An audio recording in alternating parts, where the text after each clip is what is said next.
Ticket Machine is the official ticket broker of Spartan Nation. No matter what you need a ticket for, border to border, coast to coast, the Ticket Machine is your ticket source.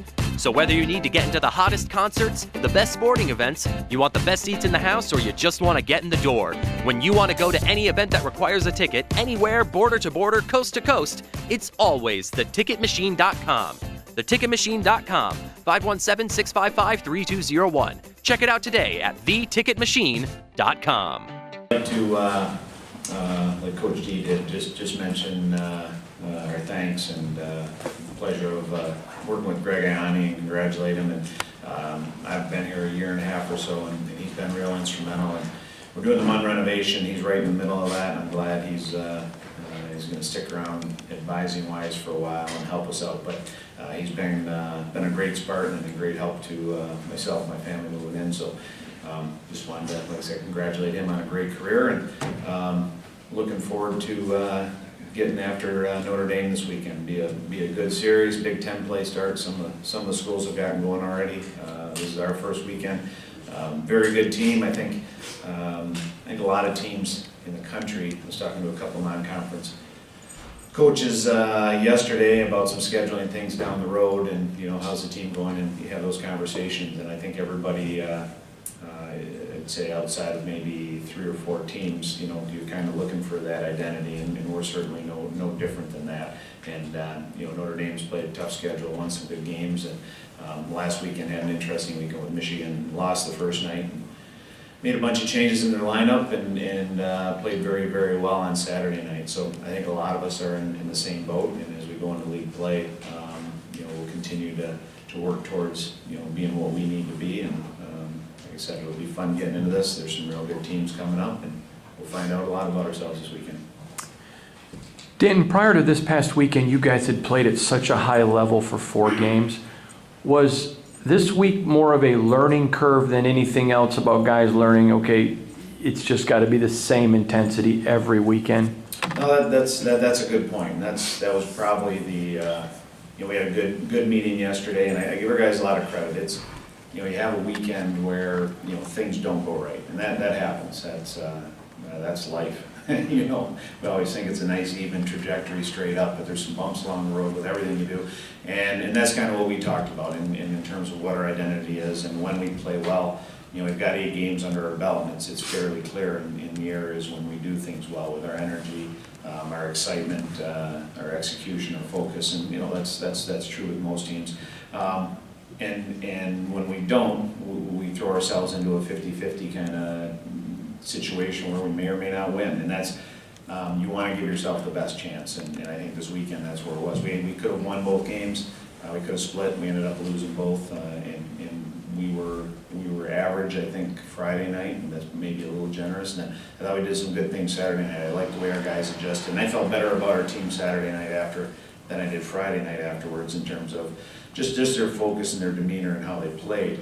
But Arizona State's a good hockey team, and you also have to kind of backtrack and look at that too. And you can't say, geez, we just lost to a really bad team. We lost to a very good hockey team, a team that played 2 real close games with Ohio State at home, and they could have won both of those games. Went on the road. Penn State was #1 pairwise at the time and split with them. So the expectations and reality sometimes get out of whack. But that's as coaches, our job is to kind of get that back. But the quicker we understand, exactly how we have to play and how hard we have to play all the time, the better we'll be. And that was a message in the meeting yesterday and the message in practice yesterday.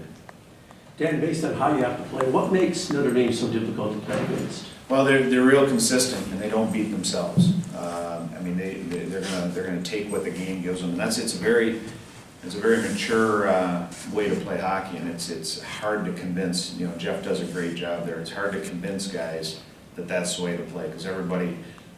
I talked to the guys the other day about it. It's like playing cards, and most young guys, they've got a pair of 2s and they want to go all in on every hand. Well, there's a time you fold, and there's a time you go all in, and there's a time you slow play it, and they understand that, and you have to understand the situation of the game and just win your shift and play throughout. But they're very good offensively. They defend extremely well. Their goaltending, is probably the best in the country coming back. With Morris and St. Cyr. He's a very good goalie as well. And they understand how to play a game, and they can score 6 goals and beat you, and they can score 1 goal and beat you, and that's a dangerous hockey team. Dan, as far as your team, how would you assess your penalty killing and power play at this point? You know, penalty killing was something we had to improve last year, or over last year, and that's been at 85%, so pretty good. And I thought, you know, we had a really good weekend against Ferris. We did a good job, and we almost got out clean against Arizona State. You know, a couple 5-on-3s, I think. They didn't score on, but they got one right after, and that kind of cost us a little bit. We can't, you know, put ourselves in that situation, but it's been pretty good. And one of the biggest increases there has been John Lutherman. I think his save percentage killing penalties is almost as high as his save percentage 5-on-5, which is very, very good. So he's done a good job. The guys are a little bit older and impressed, but that's been good. Power play hurt us a little bit last weekend, obviously, you know, in a 5-4 and 2-0 game, not being able to get anything out of it. But I think on the year we're 26%, and you know, you add those 2 up, that's 111. And you know, for a team like us, like last year, we were hoping to get over 100. We didn't get there.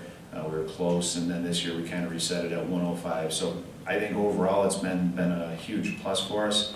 But you know, that's a lot of pressure on a power play last weekend. But you know, if they could have got something, it would have helped us. But overall, very happy. All right. You were impressed with the team's defensive play Saturday night more so than on Friday, you had mentioned. So how do you build off of that, especially, or what are you going to do in practice this week to make sure that the defensive side of your game doesn't go downward or where it stays where it needs to be, especially for Notre Dame? Right. Well, there was 2 areas that I thought that, again, kind of gets back to understanding your identity. I think our D-men on Friday and a little bit against Ferris as well were really pressing up and making reads that weren't very good and taking chances that just aren't worth it. And they straightened that out, and I think their reads were a lot truer, and we simplified a couple of reads for them. So hopefully that'll keep going. And then in our end defensively, I thought that our closes weren't good. I think we were more in a contained situation and not taking time and space away. And when you do that, it's kind of the head of the snake, how we talk to our guys about. When that first guy goes slow and cautious, then everybody else has to kind of hold, and then there's a lot more open situations. So you're better off being a little bit wrong and doing it hard and fast than you are trying to be 100% right and doing it slow. And I thought we corrected those things real well. And I mean, over the weekend, and they transitioned really well, Arizona State, but you know, I had them at 11 scoring chances on Friday and 10 on Saturday, and that's pretty good. And that's usually for us good enough to win a hockey game. But like I was saying about Notre Dame, you got to figure out some games you got to score 6 to win. Some games 1 can be enough, and you know, we're working through that to where we can get to that point. But you know, that focus on that, it has to be better, and it has to be your pride point. And you got to say, hey, if we're only going to score 1 goal tonight, we got to be really, really good defensively and not take those chances at the wrong times. And that's, you know, that's 3 freshman defensemen and some other guys kind of finding their way through it. But it was much better on Saturday, and we'll have to keep building from that. If you had to pick one area of where you maybe are not concerned about, is it the defense so far, where you want it to be? I have to pick one area? That's not a fair question for a coach. You don't have to pick one area, but I'd game of hockey in my one area. How's that? No, you know, I wouldn't put it in that. I think we're going to be a good defensive team. I think that like I said, you know, for the most part this year, we've been playing 3 freshman defensemen, and I think once those guys get over that hump and start playing like sophomores, that will be pretty good back there. And it's not like 10 out of 10 of their reads are wrong. It's just when 1 out of 10 of their reads is spectacularly wrong, then things go the wrong way. But I'm optimistic about the defense side. I think the biggest thing I would say is that we got to understand what our identity is and how we have to play and how hard you have to work. And I think, you know, we didn't have a ton of success, but we had a little last year, and then you start this year and you have some, and you feel better about yourselves as a team. All of a sudden you think that the process that you go through gets shortened, and it doesn't. I mean, it's the same process, and we've talked about it, and I tell the guys, I said, listen, when we win a national championship or a Big Ten championship, my talk the next Monday is going to be the same thing. This is the way you have to go about it, and there's no shortcuts to success. I mean, there's not, you know, you got to take the stairs. There's not an elevator that takes you right there. And if you try and cheat that process, whether It's the players, how they play the game, or how we coach the game, or how our horizon is on what we are as a team and where we're going. We have to be incredibly stable in that as coaches and understand where we're at, and not get caught up in, feeling too good or too low about where we're at. But the biggest thing for me is that's your identity and how you have to play the game. Dan, you mentioned a moment ago about Arizona State playing Notre Dame, Ohio State, and you. I had a Michigan State official once tell me that, like Notre Dame, they would like to see Arizona State join the Big Ten for hockey as an auxiliary member. I know the travel is certainly farther than anywhere else, but would you like to see them join the Big Ten like Notre Dame did? Those decisions are so much out of the athletic realm. It really comes down to an academic and an institutional thing. So I think before it even got there, it has to go through, and that's the University of Chicago and all the Big Ten members. So, I guess to answer your question, I'd love us to get to 8. I'm not sure that they fit because the criteria of that is just so outside the realm of athletics. So how's that for not answering the question? What's that? I have one more. Big Ten conference, obviously a very competitive conference. So when you open up Big Ten play, what are you looking forward to the most in terms of just getting this started? Well, I think just the excitement of the games. I think everyone, from talking to the other coaches and the players, and I think last year was just a lot of fun in terms of the intensity and the compete level and the level of play. I'm just looking forward to that, and the venues we're going to play in and the teams we're playing against. It's a fun league to be in, and when we get better, it'll be even more fun to be in. But that's what I look for. It's an event. It's not like football Saturdays, but it has that kind of feeling every weekend we go into.